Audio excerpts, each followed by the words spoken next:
tolonglah, jangan menjadi, saya tidak takut sama siapapun ya, selama saya membela kebenaran itu makanya Bu Iis Dahlia tolong sama minggir ya, sama lihat itu ya, daripada nanti berhadapan dengan saya tidak pernah takut orang, sama minggir. Kalau sampean mau ya berpikir bijak, tolong sampean posisinya imparsial.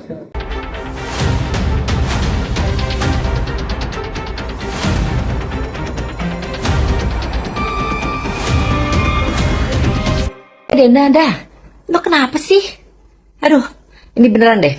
Gue itu paling males dari dulu komenin kasus-kasusnya artis atau selebgram atau artis wannabe gitu ya. Tapi buat lu bener-bener beruntung karena lu dapetin perhatian gue. Itu anak siapa sih sebenarnya? Hah? Kalau emang anak lu, ya udahlah, lu akuin anak lu. Ya, kalau lo ada kesalahan, lo minta maaf aja. Apalagi nih gue denger ya, udah makin berseliweran nih. Udah, gosipnya udah kanan dan kiri, gue udah kagak tahu yang mana yang benar ya. Ada yang bilang juga itu hasil dari perkesongan, dari pakop irit lu lah. Katanya, tahu nih. Tapi kalau memang itu benar, ya keadaan dan kondisi itu kan bukan salah lu, ya kan? Gue paham lah penderitaan lu, kesakitan hati lu, kalau memang itu benar. Ya, tapi, tetap anak itu kagak salah, ya. Kenapa lu lahirkan, lu hidupkan di dunia ini cuma buat lu hina? Lu nggak lihat betapa hinanya itu anak? Oke deh, lu bilang bahwa gue udah biayain. Biaya yang macem mana? Say, coba lu lihat, dia bener-bener modelan anak Banyuwangi. Nggak ada ciri-ciri anak Ertongnya tuh kagak ada. Ciri-ciri yang bener-bener anak yang lu biayain luar dalam tuh kagak ada. Ya, apalagi kesana kesini dia bilang bahwa dia sempat digaji 2,5 1 bulan di bawah UMR sama nenoknya pula, ya kan? Gila, lu tega anak lu sendiri, nggak usah ngomong dia deh, anak lu sendiri yang ini nih, yang lu selalu berkorban untuknya. Lu mau anak lu yang Cinewine ini, yang cewek ini digaji orang segitu, hah? Hidupnya dihina orang seperti itu, hah? Mau? Enggak kan? Ini anak laki lu, dan inget ya. Anak laki-laki itu selamanya adalah milik ibunya. Ya, jadi susah senang itu tetap ibunya. Ngerti? Apalagi penderitaannya. Itu adalah milik ibunya hakiki. Itu tanggung jawab lu. Ya, jangan lu lempar ke orang terus lu langsung bilang bahwa gue yang penting sudah membiayai. Biaya macam mana? Lu ada artis, nyanyi bisa, acting bisa, jadi model bisa, jadi juri bisa, operasi plastik hidung dan ratusan juta bisa, buat anak bisa, tapi ngakuin anaknya tidak bisa. Terus yang lebih lucu, dia nggak ngakuin anaknya, dia yang melantarin anaknya, dia nggak ngurusin anaknya. Di sebuah program TV, dia yang nangis. Kalau dibikinin film, judulnya Playing Victim Final Boss.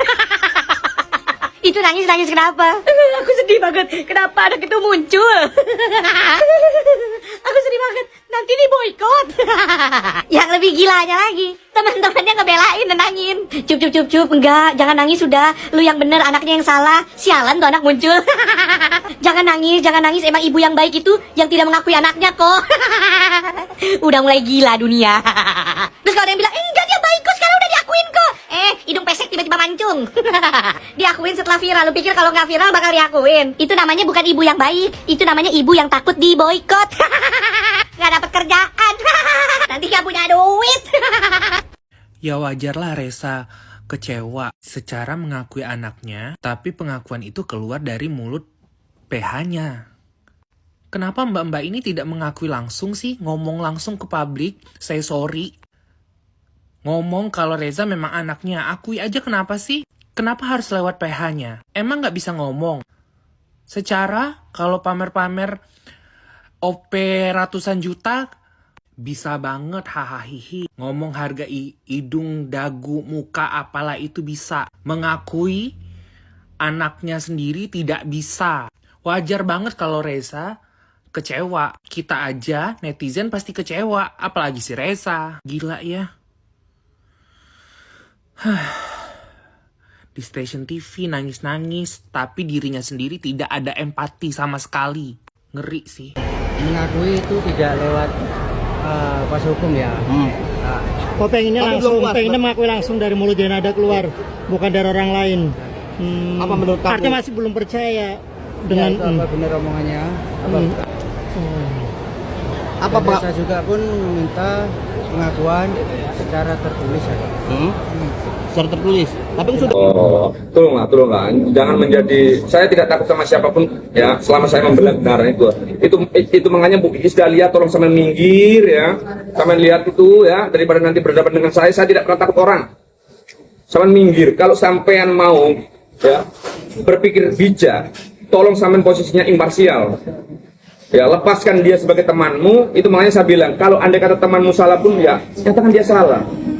Jangan you main kesini, ngelompat kesini, mau ngeri dia. Ini dalam proteksi saya. Itu makanya kalau you mau mengancam dia, mengancam saya, itu loh. Itu yang bikin saya gemes. Bang, tapi tadi membalas omongan dari Tante Isla. jawabannya. Atau diam saja karena merasa terpojok. Ya. Bang, sebagai keluarga, bisa dibilang abangnya Reza dan Reza, mendengar omongan seperti itu bagaimana? Saya geram. Dia diam saja. Geram Cuma kayak ke saya. Makanya mau saya sampai terjang itu tadi itu. Cuma saya, ya alhamdulillah lah, sang hakim memberi. Anak ini baru dibuka rezekinya. Itu makanya Allah itu maha adil, Allah itu maha mendengar, ya. Juga Allah itu tidak tidur. Itu makanya hati-hati itu untuk pihak itu yang, ya Allah. Itu makanya khususnya kepada teman-temannya. Apalagi Bang Irfan Hakim, saya garis bawahi. Saya itu kagum dengan jenengan karena berakhlak mulia dan beradab. Tolonglah, ya, agak sedikit adil, jangan memberikan komentar dan ikut campur dalam urusan ini kalau tidak tahu runtut asbabul nusulnya dari persoalan ini. Itu aja lah. berarti dua orang itu bisa disebut sebagai yang ikut campur dalam urusan ini nggak sih, Bang? Ya ikut campur. Itu makanya kemarin itu kan begini, dia mempertanyakan persoalan itu, kenapa kok baru sekarang? Saya sudah bilang, persoalan ini men-trigger saya untuk mengajukan gugatan karena adanya penzoliman terhadap harkat dan martabat ibu saya. Jadi kalau saya sampai membela ibu saya ulangi lagi ya, kepala saya ini saya taruh di kakinya ibu saya. Kalau mau tahu, panggil beliau ini, ada ini. Tanyakan saja. Itu saya ini nggak punya apa-apa selain rasa bakti kepada orang tua saya. Itu makanya kalau sampai mau maju, ya, siapapun saya hantam, pasti saya menang. Katanya cuma minta pengakuan, tapi nuntut sampai 7M. Terus kenapa cuma ke ibunya aja, kenapa nggak bapaknya? Jadi dalam proses hukum, kalau menuntut itu harus ada nominalnya. Terus masalah bapaknya kemana? Jadi secara hukum, kalau anak di luar nikah itu menuntut nafkahnya memang ke ibunya. Terus dari pihak sana yang jadi pengacara tuh kan menantunya Mama Ratih. Jadi masih keluarga kan. Nah, dia merasa ibunya dipermalukan. Selama ini berusaha menjalin kontak sama pihak Denada juga gak pernah dianggap. Pihak Dena dinilai tidak ada itikat baik untuk menyelesaikan masalah. Jadi karena jalur baik-baik tidak bisa ditempuh, jadi sekarang jalur hukum, ya kan. Dan karena ini masih keluarga sendiri, jadi kan ada rasa jengkel di sini, ada rasa nggak terima. Jadi ya sekalian aja digas. Jangan munafik lah ya. Kita aja sendiri kalau misalnya berantem sama orang ya, ribut sama orang yang nggak kita sukai, ya kan, saking mangkel dan jengkelnya tuh kayak ya udah digas aja. Itu reaksi manusiawi karena kita semua bukan malaikat. Tapi ini kan belum selesai ya permasalahannya. Ya kita doakan semoga bisa selesai dengan baik.